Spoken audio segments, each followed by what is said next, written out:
So welcome back student and this side और विजय है। बहुत बहुत स्वागत है आप सभी का ये पाठशाला के चैनल पे।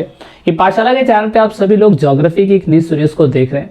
चैप्टर 9 है हमारा, ये planning and sustainable development. Geography का बहुत इजी चैप्टर है। पार्ट पहला है, शुरुआत करने जा रहा हूँ। वीडियो को एंड तक देखिएगा, बहुत कुछ समझ में आएगा आपको कि सस्टेनेबल डेवलपमेंट और प्लानिंग जो है किसी भी देश के लिए जरूरी क्यों है, उससे रिलेटेड। अगर आप अभी तक चैनल के साथ नहीं जुड़े हैं तो आप हमारे साथ इंस्टाग्राम, फेसबुक पेज, टेलीग्राम और ट्विटर पे ज़रूर जुड़िएगा, ताकि आप सभी लोगों को जो भी चैनल के रिगार्डिंग में इंफॉर्मेशन होती है वो मिलती रहे। सो इस चैप्टर की शुरुआत प्लानिंग से करते हैं। घर की गृहिणी जो होती है, घर को चलाने के लिए हस्बैंड के द्वारा दिए गए पैसे, जिससे वो पूरे देश को पूरे घर को चला पाती है। तो उससे ही हमें समझ में आता है कि देश को चलाने के लिए भी हमें कुछ ऐसा सिस्टम बनाना चाहिए जिसकी वजह से हम पूरा पैसा सेंट्रल और स्टेट में डिवाइड कर सके।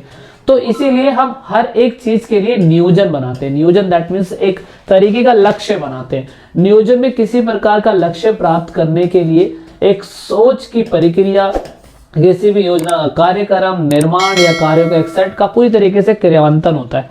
कहने का मतलब प्लानिंग, जैसे कि आपके पास 10,000 रुपए, 10,000 रुपए को आपको अच्छी तरीके से पता है कि मैं इसको ऐसा खर्च करने की कोशिश करूं, एक ऐसे प्रोसेस में लेके आऊं जिससे इसमें ज़्यादा आउटपुट मुझे मिल सके, ज़्यादा पैसा मिल सके, और इसीलिए हम इसकी प्लानिंग करते हैं। अब क्योंकि ज्योग्राफी वाला चैप्टर है ये, तो ज्योग्राफी में इसको दो हिस्सों में बांटा गया है। एक हिस्सा बताया गया है कि सेक्टोरियल प्लानिंग, उस क्षेत्रीय, और एक बताया गया रीजनल प्लानिंग, दैट में प्रदेशीय। क्षेत्रीय और प्रदेशीय में अंतर सिंपल सा ये है कि रीजनल में हम पूरे रीजन की बात करते हैं, जैसे पूरे उत्तर प्रदेश की बात करें या पूरे भारत की बात करें, पूरे एशिया की बात करें। सेक्टोरियल में ये होता है कि एशिया की बात करें तो एशिया के कौन से हिस्से की डेवलपमेंट की बात करें। तो इसलिए प्लानिंग की जरूरत होती है हमें, और प्लानिंग के लिए हमें जरूरत ये होती है कि हम किसी भी इलाके को प्लान करके सस्टेनेबल डेवलपमेंट का इस्तेमाल कर रहे हैं या नहीं। क्योंकि सस्टेनेबल डेवलपमेंट का मतलब होता है सतत पोषणीय विकास। इसमें हम सभी ग्रुप, सभी लोगों को ऐसा बताने की कोशिश करते हैं कि विकास ऐसा करिए कि आने वाली जनरेशन जो है उसका इस्तेमाल या उसका लुत्फ ले पाए।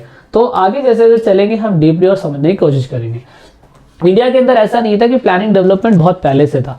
इंडिया में जब हम लोग आज़ादी ले पाए थे तो 1950 में मार्च में हमने इसको प्लानिंग कमीशन बनाया, और प्लानिंग कमीशन का मेन मकसद ये था कि लोगों के लिविंग स्टैंडर्ड में या आय में थोड़ी बहुत वृद्धि कर देना। लेकिन 2014 के अंदर इस प्लानिंग कमीशन का नाम बदल के हमने नीति आयोग कर दिया।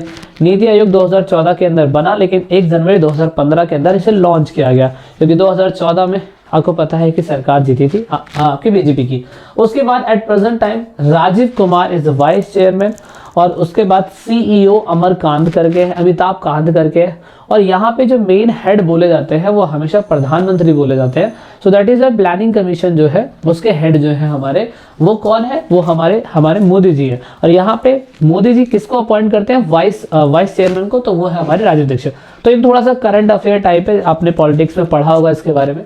इसकी अगर शुरुआत करी जाए तो सबसे पहले इसकी शुरुआत करी गई थी सोवियत यूनियन यानी कि यूएसएसआर। इन्होंने सबसे पहले अपनी कंट्री के अंदर इसको अडॉप्ट करा था, और सबसे ज्यादा कामयाब रहे थे ये लोग, हमसे भी ज्यादा कामयाब इन्होंने प्लानिंग कमीशन अच्छा बनाया था। हमने अपना फंडामेंटल ड्यूटी 50A1 जो है वो हमने यहीं से लिया था, और उसके बाद ये कॉन्सेप्ट हमने यूएसएसआर से उठाया था। हमारा सिंपल सा मेन मकसद था, the idea is very simple, the government of India prepare a document that has a plan for its income and expenditure for the next 5 years। Simple सा प्लान होता है। अब प्लान तो हमने कहा कि ठीक है, हम पूरा देखेंगे कि कितना खर्चा होना है, कितना एक्सपेंड करना है, कहाँ पे कितना एक्सपेंड किया जाएगा, उसके बारे में हमने कहा कि हम प्लान बनाएंगे। अब प्लान भी सस्टेनेबल डेवलपमेंट जैसा होना चाहिए ना, इसीलिए हमने अभी तक अपनी कंट्री के अंदर अभी तक अगर आप देखें तो 16 प्लान हम लोगों ने बना दिए। 16 प्लान अपने आप में ही बहुत बड़े होते हैं। अभी 16वां प्लान जो है आप लोगों को अच्छे तरीके से पता होगा कि अभी हम क्या कहते हैं, इंडिया मेक इन इंडिया के ऊपर बात कर रहे हैं। प्लानिंग कमीशन हमारा कंटिन्यू चलता रहेगा, अभी कोई नया प्लान नहीं आया है। एक बाद में बीच में प्लान हॉलीडे बना था, वो आपको पहले मैंने पॉलिटिक्स में बता दिया था। अब क्षेत्रीय की बात करी जाए तो development of various sector for the economic such as agriculture, irrigation, manufacturing, power construction, transport, communication and social infrastructure and service. मतलब अगर हम डेवलपमेंट की बात कर रहे हैं, तो डेवलपमेंट में सेक्टोरियल डेवलपमेंट कौन सा होना चाहिए। हम इकोनॉमिक बढ़ाना चाहते हैं एग्रीकल्चर के अंदर, तो एग्रीकल्चर को कैसे डेवलपमेंट करेंगे। अब अगर एग्रीकल्चर को डेवलपमेंट करना है तो एग्रीकल्चर के अंदर प्लानिंग डेवलपमेंट होना जरूरी है, फिर उसके अंदर सस्टेनेबल डेवलपमेंट भी आएगा। तो इसीलिए हम लोग क्या करते हैं कि हम सेक्टर्स में हर चीज को बांट लेते हैं कि हमें पता है कि इंफ्रास्ट्रक्चर में फोकस करना, तो पावर के ऊपर कैसे फोकस करना है, उसको डेवलप कैसे करना है। ऐसे फिर हम रीजन में भी बना देते हैं। रीजन में क्या करते हैं, planner have a spatial perspective and draw a plan to reduce a regional imbalance in development and their type of planning is termed as a regional development। यानी कि योजनाकार जो होते हैं उसे स्थानीय लेवल पे बना देते हैं और विकास को हर एक अलग अलग क्षेत्र में डिवाइड कर देते हैं कि ये इसका ये हिस्सा है, ये इसका ये हिस्सा है, ये इसका ये हिस्सा है और हमें यहाँ पे फोकस करना होगा, है ना। तो ऐसे हम चलते हैं। अब यहाँ पे हमारा जो मेन फोकस ये रहता है, जो जिस पे हमें ज्यादा फोकस करते रहना पड़ता है, वो फोकस होता है कि हमें जो रूरल इलाके होते हैं उनको ज्यादा डेवलप करने की जरूरत है। तो इसीलिए हम लोग क्या करते हैं, बैकवर्ड रीजन जो होते हैं इंडिया के, उनको डेवलप करने की कोशिश ज्यादा करते हैं। भारत में आज भी यूपी जैसे इलाके हैं जहाँ पे रीजनल डेवलपमेंट अभी भी अच्छी तरीके से नहीं है और ना ही सेक्टोरियल डेवलपमेंट अभी अच्छी तरीके से। भारत के अंदर आपको अच्छी तरीके से पता है कि अभी भी हमारा जो समाज है वो अभी भी एग्रीकल्चर के हिस्से में ज्यादा काम कर रहा है और दूसरा क्षेत्र के अंदर अगर हम देखें तो गांव में रहने वाले लोगों की संख्या हमें ज्यादा देखने को मिलती है। तो इस हिसाब से अगर आप देखने की कोशिश करें तो इसलिए हमें टारगेट प्लानिंग जो है बनाए रखनी पड़ती है। आपकी पूरी बुक के अंदर कुछ उदाहरणों से समझाने की कोशिश करी गई है जिसकी वजह से सरकार जो है अपने इन्हीं कार्यक्रम के हिसाब से अलग अलग इलाकों को डेवलप कर रही है। जैसे command area development programme, short form में CADP, इसके अकॉर्डिंग। दूसरा है फिर ड्रॉथ प्रोन एंड क्या कहते हैं एरिया डेवलपमेंट प्रोग्राम, DPADAP, है ना।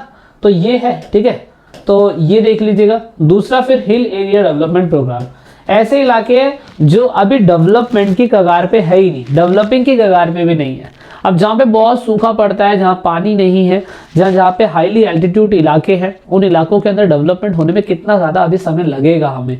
तो इसीलिए हम सरकार कोशिश करती है कि प्लान बनाए और प्लान बनाने के बाद इन हिस्सों को डेवलपमेंट की तरफ बढ़ाती रहे या डेवलप करती रहे। तो आगे आने वाली वीडियोस के अंदर हम इन्हीं के ऊपर फोकस करेंगे और ये वीडियो का पहला पार्ट आपके लिए इंट्रोडक्शन पार्ट था। आई होप आपको थोड़ी बहुत इंफॉर्मेशन मिली होगी चैप्टर के रिगार्डिंग में। So this is it in this video and let's meet in another part जिसमें हम आपको डेवलपमेंट एंड सस्टेनेबल डेवलपमेंट की और गहराइयों के अंदर लेके जाएंगे, ठीक है। तो जब तक के लिए जय हिंद, जय भारत, वंदे मातरम, भारत माता की जय। This is it in this video.